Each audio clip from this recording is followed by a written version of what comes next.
Guys, all of you check the menu.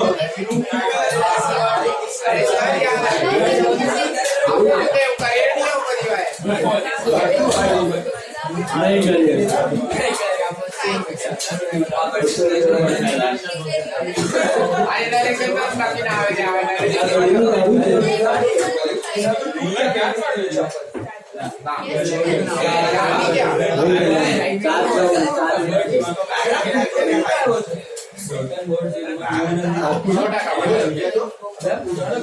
चलो check the homework some.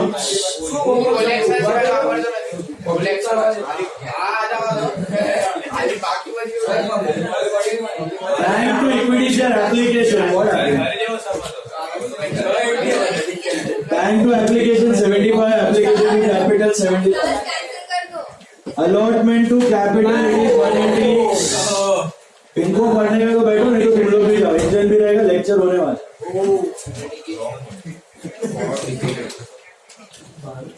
Allotment to capital 180, bank to allotment 1,80,000. First and final call to capital 45 and bank to first and final call 45,000. Is that right? Yeah? That's it, right? 6 entries. Sorted है? देखो आज एक नया concept है। पहले तो preference shares वाला concept है। पॉइंट नंबर सम नंबर 6 देखो। प्रॉब्लम पूरा का पूरा सेम है। Remember in the last lecture we discussed something about forfeiture, reissue and transfer. याद है आपको? कोई शेयर होल्डर अगर पैसा नहीं भरते हैं तो what do we do with those shares? We forfeit them, we cancel them, and then what do? We reissue them to new shareholders. नया बकरा. And then there is that transfer entry. What is that transfer entry? Share forfeiture to capital. We transfer that temporary reserve to permanent. Okay.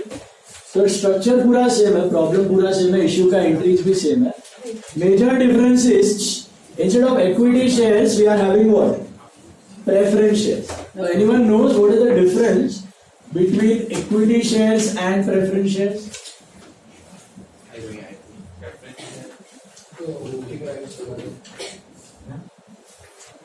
Yes, voting rights someone said. Yes. किसके पास होता है? नहीं. Voting rights are with equity shares. For preference shares there are no voting rights. Why so?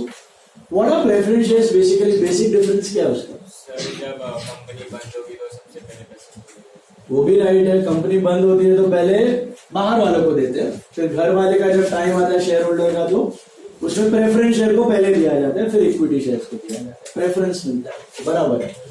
Fixed rate of dividend. Main difference is fixed rate of dividend. यहाँ पे rate of dividend is what?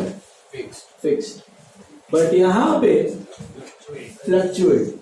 मतलब अब मैं simple example दूं कि अगर एक company में 500 करोड़ का प्रॉफिट हुआ है, 500 करोड़ का प्रॉफिट हुआ है, ठीक है, और उस कंपनी में there are let's say 10 lakh 10% preference shares of let's say 100 each.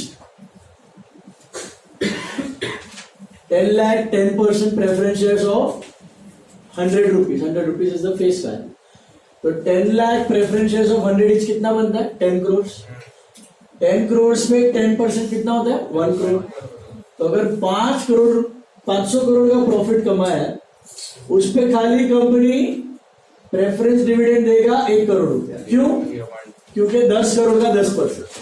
जैसे आप लोन पे इंटरेस्ट चुकाते हो वैसे आप प्रेफरेंस शेयर्स पे डिविडेंड देते, फिक्स रेट से दिया जाता, उसमें रेट फ्लक्चुएट नहीं होता। अब कितना भी प्रॉफिट कमाओ, 500 करोड़ कमाओ, 100 करोड़ कमाओ, 10 करोड़ कमाओ, 50 करोड़ कमाओ, प्रेफरेंस शेयर को एक फिक्स रेट ऑफ डिविडेंड दिया जाएगा। फिर बचे हुए 499 करोड़ किसको जाते हैं? Equity share. बचा हुआ सारा प्रॉफिट बिलोंग्स टू इक्विटी। अब इसमें कंपनी के ऊपर है इसमें से कितना डिविडेंड देना चाहती है।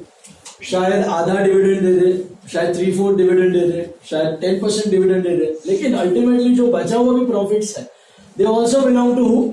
Equity shareholders. They do not belong to preference shareholders.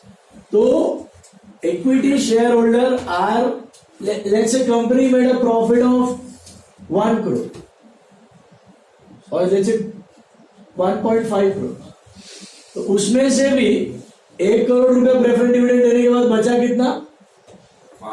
50 lakh. अभी इक्विटी शेयर होल्डर को कितना जा रहा है? सिर्फ 50 लाख। शायद 25 लाख डिविडेंड में जाए, बाकी एक्सपेंशन में जाए, बट वो जाएगा इक्विटी को। Ultimately it belongs to equity share holders. All those extra reserves, extra profits belong to equity, but यहाँ पे कम हो गया, पहले सिनेरियो में ज्यादा था। तो इक्विटी में dividend rate is never fixed. Equity में dividend rate is never fixed, it keeps on fluctuating, it keeps on fluctuating. कभी हाई हो सकता है, कभी लो हो सकता है। Is it clear? कभी ज्यादा हो सकता है, कभी कम भी हो सकता है। तो equity share holders, equity shares, they lie in a fluctuating range, they lie in a fluctuating rate of dividend, कभी ज्यादा कभी कम, high risk high return. But preference shareholders, they are safe. Why they are safe? They are in the low risk low return category. Low return क्यों? क्योंकि company कितना भी profit कमा ले, उनको कितना रेट ऑफ डिविडेंड मिलने वाला है? 10%। Are you understanding? हेलो, कितना भी डिविडेंड्स कमा ले, कितना भी प्रॉफिट्स कमा ले, प्रेफरेंस शेयर्स को कितना डिविडेंड मिलेगा? At the rate of 10%। ज्यादा कमाएगा तो भी 10%, कम कमाएगा तो भी 10%। एंड लोअर रिस्क इसके लिए क्योंकि डिविडेंड रेट पहले ही मिलने वाला है। बिफोर इक्विटी शेयर्स किसको डिविडेंड मिलता है? Preference shares. तो preference shares have a preference, they have a preference in payment of dividend. पहले किसको दिया जाता है? देन किसको दिया जाता है? तो प्रेफरेंस को देने के बाद प्रॉफिट बचा तो that goes to equity. Is it clear? But preference share बहुत बेचारा होता है। क्यों बेचारा होता है? एक तो उसको डिविडेंड फिक्स मिलता है, dividend rate is fix. Company कितना भी प्रॉफिट्स कमाए उसको कोई फर्क, इसलिए उसको वोटिंग राइट्स भी नहीं दिए जाते। क्योंकि आप एनुअल जनरल मीटिंग में वोट करोगे तो आप डिसीजन लोगे, डिसीजन से कंपनी को फायदा होगा। तो क्या प्रेफरेंस शेयर इंटरेस्टेड होगा कंपनी के एक्स्ट्रा फायदे में? आप सोचो आप प्रेफरेंस शेयर होल्डर हो किसी कंपनी, आप क्या इंटरेस्टेड होगे कंपनी एक्स्ट्रा प्रॉफिट कमाए, ग्रो करे? कोई फर्क ही नहीं पड़ता आपको, आपका रेट ऑफ डिविडेंड फिक्स है। इसलिए उनको वोटिंग राइट्स होता है कि नहीं होता है? नहीं होता है। ये वोटिंग राइट्स भी किसको दिया जाता है? Equity share holder. Preference shares का डिविडेंड फिक्स होने से उनको वोटिंग राइट्स भी दिया नहीं जाता, उनको खाली एक नाम का स्टेटस दिया जाता है कि इक्विटी शेयर से पहले you will get the dividend. When the dividend payment comes तो सबसे पहले किसको जाएगा? प्रेफरेंस को, उसके बाद इक्विटी को। ऑल्सो जब बिजनेस बंद होता है, लिक्विडेट होता है, हमने डिसॉल्यूशन किया हुआ है पार्टनरशिप फॉर्म्स के केस में। डिसॉल्यूशन में हम सबसे पहले पैसा किसको देते हैं? एक्सटर्नल लायबिलिटी, लिक्विडेटर्स रेम्यूनरेशन, उसके बाद एक्सटर्नल, उसके बाद अपना कैपिटल को जाता है। तो कंपनी भी जब वाइंड अप होती है ऐसे होता है, बाहर वालों को पहले पैसा दिया जाता है, उसके बाद घर वालों की बारी आती है। तो घर वाले मतलब शेयर होल्डर, शेयर होल्डर में सबसे पहला पैसा जाता है प्रेफरेंस को, फिर जाता है। लेकिन ज्यादातर डिसॉल्यूशन में ऐसा देखा गया है, जितने भी कंपनीज प्रैक्टिकली वाइंड अप हो जाते हैं उसमें बाहर वाले में पैसा खत्म हो जाता है। इक्विटी शेयर होल्डर और प्रेफरेंस शेयर होल्डर तक एक भी रुपया बचता नहीं है, कतई बचता नहीं, बचता ही नहीं है। तो प्रेफरेंस शेयर होल्डर उधर भी अकेले, उनको वहां पर भी पैसा नहीं मिल रहा है, डिविडेंड रेट भी फिक्स है। और डिविडेंड का भी खासियत है, there is a peculiarity of dividend. If you take a loan you are 100% bound to pay interest, yes और नो? अगर आप लोन लेते हो तो आप प्रॉफिट करो या लॉस करो, आपको झक मार के क्या देना? इंटरेस्ट। अगर आप इंटरेस्ट नहीं दोगे तो आपको कोर्ट में घसीट के वाइंड अप किया जाएगा, compulsory force liquidation. Is it clear? But अगर आप प्रेफरेंस शेयर्स में डिविडेंड नहीं देते हो ना, कोई दिक्कत वाली बात नहीं है, क्योंकि वो डिविडेंड है। Dividend is a share of profit, owner को दिया जा रहा है। तो dividend is not compulsory. If the company is making losses तो डिविडेंड भी नहीं देगा, प्रेफरेंस डिविडेंड भी नहीं देगा, इक्विटी डिविडेंड भी नहीं देगा, और उस पर आप कोई एक्शन भी नहीं ले सकते, because ultimately it is what? Dividend. Ultimately it is dividend, owner का शेयर ऑफ प्रॉफिट। तो प्रेफरेंस शेयर बेचारा एकदम स्क्वीज कैटेगरी में, सैंडविच है, ना उसको एक्स्ट्रा बेनिफिट्स है, और देखा जाए तो भरपाई और नेगेटिव इंपैक्ट ज्यादा है। इसलिए प्रेजेंट डे कैटेगरी में प्रेफरेंस शेयर रेयरली इश्यू होते हैं कंपनी और बहुत अच्छे कंपनीज होते हैं जिसमें प्रॉफिट मेकिंग श्योरिटी होती है और प्रेफरेंस डिविडेंड की श्योरिटी होती है, वही कंपनीज प्रेफरेंस शेयर्स इश्यू करते हैं। वरना आप भी सोचो आप खरीदोगे प्रेफरेंस शेयर किसी कंपनी के, आपको मैं बोलूंगा फिक्स रेट से डिविडेंड दूंगा और एक लॉलीपॉप दे दूंगा कि भैया सबसे पहले दूंगा, इक्विटी शेयर से पहले आपको दूंगा, और जब बंद होगी ना कंपनी 100 साल बाद तब आपको पहले पैसे मिलेंगे, उसके बाद इक्विटी शेयर होल्डर्स को मिलेंगे। Will you invest in that company? और डिविडेंड की भी कोई गारंटी नहीं है। आलतू फालतू कोई कंपनी है जो कभी प्रॉफिट कर रही है कभी लॉस कर रही है, तो उसका तो सारे डिविडेंड भी रेगुलर हो जाएंगे कि नहीं? तो प्रेफरेंस शेयर होल्डर्स आर थोड़ा बेचारा कैटेगरी। एक खाली सेफ्टी सोच के वो लोग आते हैं कि भैया उनको फिक्स रिटर्न मिलेगा, लेकिन वो फिक्स रिटर्न का भी गारंटी होता, गारंटी कब होगा? हाँ, अगर कंपनी प्रॉफिट्स कर रही है कंसिस्टेंटली तो उनको मिलेगा। एकदम सॉलिड स्ट्रॉन्ग कंपनी है जो कंटिन्यूअस बेसिस पे प्रॉफिट्स कर रही है, उसकी अगर प्रेफरेंस शेयर्स है और आपको सेफ खेलना है, आपको मार्केट फ्लक्चुएशंस में नहीं जाना है, तो आप प्रेफरेंस शेयर्स में इन्वेस्ट कर सकते हो। 10% is not a bad return in a consistent way. 10% is a good decent. FD तुमको 6-7% दे रहा है, तो 10% in a preference share is a good return, not bad, but consistently मिलना जरूरी है। बात समझ में आई? हेलो, मुझे एक सोच के बताओ, will preference shares B traded just like equity shares on stock exchanges? Trade हो सकते हैं?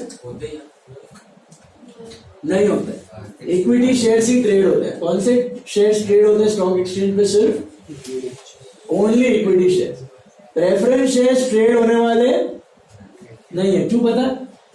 आप इमेजिन करो, एक कोई कंपनी है जो लिस्ट हो गई, आईपीओ आया, लिस्ट हो गई, फिर वो कंपनी प्रॉफिट्स कर रही है, तो ऑब्वियसली उसके शेयर्स की डिमांड बढ़ेगी, तो भाव भी बढ़ेगा, और अगर प्रॉफिट्स घट रहे हैं तो शेयर्स की डिमांड घटेगी और भाव भी घटेगा। लेकिन अगर वही शेयर्स, वही कंपनी के प्रेफरेंस शेयर्स, और वो कंपनी प्रॉफिट्स करते जा रहे, क्या उसके प्रेफरेंस शेयर्स की डिमांड बढ़ेगी? क्या उसके प्रेफरेंस शेयर की डिमांड घटेगी in case of lesser profits? No, ना उसकी बढ़ने वाली है ना डिमांड, ना, क्योंकि उसका रेट ऑफ डिविडेंड तो फिक्स ही है ना। कुछ भी करे कंपनी प्रॉफिट 100 करोड़ 500 करोड़ की 1000 करोड़, क्या ही फर्क पड़ता है? विल यू बाय 100 रुपए का प्रेफरेंस है वो 110 और 150 और 160 और 200 रुपीज खरीदोगे कि नहीं खरीदोगे? बताओ मुझे, क्यों नहीं खरीदोगे? कोई एक्स्ट्रा फायदा हो रहा है? कोई फायदा नहीं हो रहा है। फिक्स्ड रेट ऑफ डिविडेंड है, फिक्स्ड रेट ऑफ डिविडेंड है ना। समझ में आ रहा है कुछ? तो क्या उसका फ्लक्चुएशन होने का चांस है डिमांड सप्लाई का? कोई चांस नहीं है। तो बाहर स्टॉक एक्सचेंज में प्रेफरेंस शेयर्स का डीलिंग कभी नहीं होता। कौन से शेयर्स डील होते हैं? तो सिर्फ equity shares, only and only equity shares. Is it clear? क्यों इक्विटी शेयर्स डील होते हैं? समझ आ रहा है? अगर कंपनी बढ़ेगी, ग्रो करेगी, प्रॉफिट्स होगा, तो आज मेरे पास शेयर है, कल ये उठ के आके बोलेगा 100 रुपए का शेयर मुझे 150 में दे दो, 200 में दे दो, क्योंकि फ्यूचर उसको पता है ज्यादा डिविडेंड मिलने वाला है, तो वो ज्यादा प्राइस देने को रेडी होगा। ऐसा प्रेफरेंस शेयर्स में पॉसिबल है? क्यों नहीं? 100 बात की एक बात मुझे बताओ, what is the basic difference between preference and fixed rate of dividend is fixed on what? Preference shares, but on equity shares keeps on fluctuating, कभी हाई कभी लो, कभी नो, कभी बहुत हाई। ओके, बट डिविडेंड चलो fluctuating, उसके बाद का जो भी प्रॉफिट्स है, उसके बाद का जो भी प्रॉफिट्स है, ये अगर 500 करोड़ में 1 करोड़ गया तो 499 crore, they all belong to what? Equity. जब लिक्विडेट होगी ना कंपनी, तब भी प्रेफरेंस को खाली उसका कैपिटल चुकाया जाएगा, लेकिन प्रॉफिट सारे किसको जाएंगे? Equity share holder. ऊपर का मलाई सारा किसको बिलोंग करता है? Equity share holders. They are the real owners, real risk bearers of the company. So in general terms, when we talk about shareholders, we are discussing about which shareholder? Equity. Who is the real owner of the company? Equity. Who has got the voting rights to take decisions in the company? Equity. Do preference shares have voting rights? So खाली एक छोटा सा lollipop है कि भैया जब company liquidate होगा, बंद होगा, आपको पहले पैसे इक्विटी से पहले दिए। बोलेगा सर आउटसाइडर से पहले नहीं बेटा, आउटसाइडर से पहले आपको भी नहीं दिए, सबसे पहले बाहर वालों को चुकाया जाएगा, फिर प्रेफरेंस, फिर इक्विटी। और मैंने आपको क्या बोला? प्रैक्टिकली बाहर वाले को चुकाते ही खत्म हो जाता है। तो इक्विटी और प्रेफरेंस दोनों को ही जनरली पैसे मिलते नहीं, और डिविडेंड में खाली प्रेफरेंस पहले किसको मिलता है? प्रेफरेंस, और फिर जाता है। Okay, is this part clear? इन दोनों का कंबाइंड एक बेटर एडवांटेजेस इंस्ट्रूमेंट होता है इन्वेस्टमेंट का, जिसको बोलते हैं डिबेंचर्स। वो आपको अनफॉर्चुनेटली अभी नहीं है, सीए फाउंडेशन में। डिबेंचर्स क्या होता है, सुना है किसी ने? Bonds. Debentures are like loan taken by the company. Debentures का मतलब कंपनी इक्विटी शेयर से पैसा रेज नहीं किया, प्रेफरेंस शेयर से रेज नहीं किया, किससे किया? डिबेंचर से रेज किया। डिबेंचर मतलब पब्लिक से लोन लिया, 10% debenture, 12% debenture, 13% debenture. Debentures are still safe than preference shares. Why? You know, loan तो चुकाना ही पड़ेगा। और सबसे पहले कौन चुका जाएगा? सबसे पहले लिक्विडेशन में किसको पैसा जाएगा? Debenture, outside. तो अगर मैं किसी कंपनी का शेयर होल्डर नहीं हूं लेकिन डिबेंचर होल्डर हूं, डिबेंचर खरीदे हुए मैंने रिलायंस के, मतलब मैंने रिलायंस को लोन दिया हुआ, तो जब कंपनी लिक्विडेट होगी, बंद होगी, तो सबसे पहला पैसा किसको जाए? डिबेंचर होल्डर, उसके बाद प्रेफरेंस, उसके बाद इक्विटी। और इंटरेस्ट भी है ना, लोन लिया है तो झक मार के इंटरेस्ट तो देना ही है। तो अगर आपने डिबेंचर्स में इन्वेस्ट किया है, बॉन्ड्स में इन्वेस्ट किया है, तो झक मार के आपको इंटरेस्ट मिलता रहेगा, जो भी रेट है, 10%, 12%, 11%, 9%, मिलता ही रहेगा। क्यों पता है? क्योंकि interest is paid irrespective of profits और लॉसेस। इररिस्पेक्टिव ऑफ प्रॉफिट लॉस आपको इंटरेस्ट तो पे करना ही है, कंपनी को पे करना ही है, और आपको मिलता रहेगा। तो ये थोड़ा बेटर इन्वेस्टमेंट है as compare to what? Preference shares. What do we call them? Debentures. What do we call them? Debentures या bonds. Debentures या bonds. So classification ऐसा होता है, debentures are generally classified as lowest risk, low returns. Preference shares are medium risk, medium return. क्योंकि इनका जो rate of dividend होता है ना, वो कंपेयर टू डिबेंचर थोड़ा ज्यादा होता है। अगर ये 10% है तो ये 12% होगा, या 8% है तो ये 9% होगा, 10% होगा। तो प्रेफरेंस शेयर पे rate of dividend is somewhere more than your debenture. ये 8% है तो ये 9-10% होगा। तो ये लो रिस्क लो रिटर्न, ये मीडियम रिस्क मीडियम रिटर्न, और ये आता है high risk high return category. High risk high return category, क्योंकि इक्विटी पे रिटर्न भी ज्यादा है, अनलिमिटेड है, और रिस्क भी अनलिमिटेड है। एक्स्ट्रा प्रॉफिट, एक्स्ट्रा लॉस सारा का सारा कौन बेयर करता है? Equity share. समझ में आया? हेलो बताओ। डिबेंचर्स ट्रेड हो सकते हैं? हाँ, डिबेंचर्स ट्रेड होते हैं। एक्चुअली डिबेंचर्स गेट ट्रेडेड, उसका बड़ा सा मार्केट होता है, उसको बोलते हैं bond market. Okay, bond market में डिबेंचर्स ट्रेड होता है। अभी डिबेंचर्स में क्वेश्चन आता है, साला प्रेफरेंस शेयर तो ट्रेड नहीं हो रहे थे, क्यों नहीं हो रहे थे? Fix rate of dividend. Company extra profit कमाए, लॉस कमाए, उसको कोई फर्क? डिबेंचर भी रेट ऑफ इंटरेस्ट तो फिक्स ही है कि नहीं? तो will debentures get extra interest if the company makes extra profits? No. Will they get lesser if the company make losses? No. Then how come debentures get traded? हाँ, interest तो मिलता ही है, लेकिन अगर सपोज 100 रुपए का डिबेंचर, कंपनी आपको 10 रुपए इंटरेस्ट दे रही, सिंपल एग्जांपल, 100 रुपए का डिबेंचर 10 रुपया इंटरेस्ट मिल रहा है आपको हर साल, वो 10 ही मिलता रहेगा। तो why the hell someone will pay 105 rupees for your debenture? मिलेगा नहीं मिलेगा पता नहीं है। वो तो ठीक है, वो तो प्रेफरेंस का बात हो गया। मेरे पास 100 रुपए का डिबेंचर है, तुम मुझे 105 क्यों दोगे उस डिबेंचर का? शेयर पे आप दोगे क्योंकि ग्रोथ होगी तो आपको ज्यादा प्रॉफिट मिलने वाला है। इक्विटी और ज्यादा बढ़ सकता है, मतलब जितने साल तक लोन रखा है वो ज्यादा हो सकता है, लोन पास कर सकता है। जितने साल तक लोन रखा है वो, मतलब 3 साल का आपने लिया है, फॉर एग्जांपल आपने बोला 3 साल में रिटर्न करोगे, बट फिर एक्सटेंड करके 5 साल हो गया। नहीं वैसा नहीं, वो तो फिक्स रहता है, एक बार डिसाइड किया उतना ही रख सकते, एक्सटेंड नहीं कर सकते। 3 साल का लोन है, 3 साल में चुकाना पड़ेगा, 5 साल है, 5 साल में चुकाना पड़ेगा, वरना डिफॉल्ट का लिस्ट आ जाएगा और रेटिंग कम हो जाएगी, क्रेडिट रेटिंग एजेंसीज आपको कम कर। इसका है ना कनेक्शन होता है मार्केट रेट ऑफ इंटरेस्ट, जो आरबीआई डिसाइड करती है ना रेट ऑफ इंटरेस्ट बॉन्ड्स के। अभी आपने देखा होगा repo rate and reverse repo rate, जो हर क्वार्टर में बाय हर 2 मंथ पॉलिसी में वो डिसाइड करते हैं आरबीआई वाले। वो रेट ऑफ इंटरेस्ट के साथ ये रेट ऑफ इंटरेस्ट जुड़ा होता है डिबेंचर्स का। सिंपल सा एग्जांपल है, मैं किसी कंपनी का डिबेंचर ले रहा हूं, तो क्यों ले रहा हूं? क्योंकि वो कंपनी मुझे 8% दे रही है, सिंपल। अगर आरबीआई का रेट ऑफ इंटरेस्ट 9% है, तो मतलब मैं अगर गवर्नमेंट बॉन्ड में डालूंगा तो मुझे कितने मिलेंगे? 9%। और कंपनी के डिवेंचर में डालूंगा तो मुझे कितने मिलेंगे? तो मैं कहाँ पैसे डालूंगा? गवर्नमेंट बॉन्ड में ही डालूंगा, ऑब्वियस ही चीज है। Why the hell I should invest in company? यही तो बात चल रही है। गवर्नमेंट बॉन्ड में मुझे कितना मिल रहा है? 9%।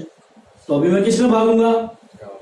तो डिमांड किसकी बढ़ेगी और किसकी घटेगी? डिवेंचर की डिमांड घट जाएगी। डिवेंचर की डिमांड घट जाएगी तो डिवेंचर का प्राइस भी।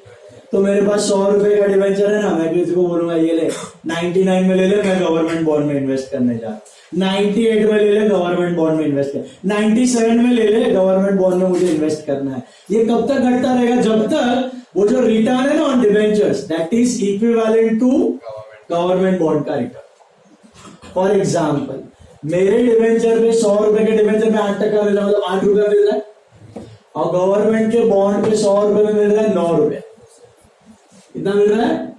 तो मेरा प्राइस घटते रहेगा। 100 का हो जाएगा 99, 98, आई थिंक 97 तक जाएगा। क्यों?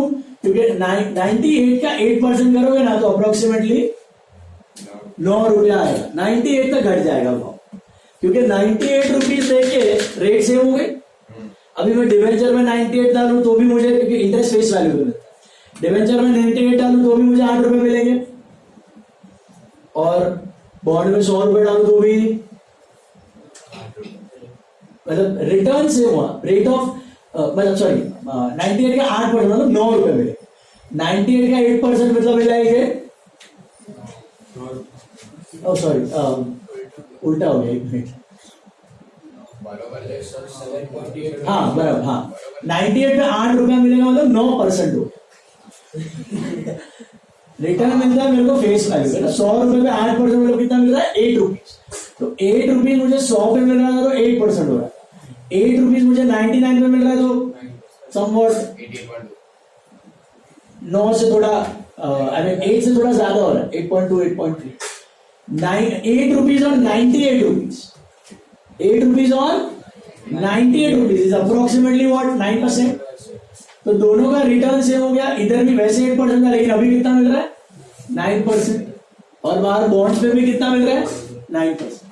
यही अगर उल्टा हो गया, market rate of interest, RBI का रेट ऑफ इंटरेस्ट समझो 6%, कितना हो गया? तो लोग कहां भागेंगे इन्वेस्ट करेंगे? कंपनी के बॉन्ड्स में डालोगे जहां पे 8% मिल रहा है, कि आरबीआई में डालोगे, अभी गवर्नमेंट बॉन्ड में डालोगे जहां पे 6%? डिवेंचर्स में ही डालोगे, क्योंकि आपको डिवेंचर्स में कितना रेट मिल रहा है? 8% मिल रहा है। समझ में आ रहा है? डिवेंचर में कितना मिल रहा है? 8% मिल रहा है, और गवर्नमेंट बॉन्ड पे कितना मिल रहा है? 6% मिल रहा है। तो कहां भागोगे आप?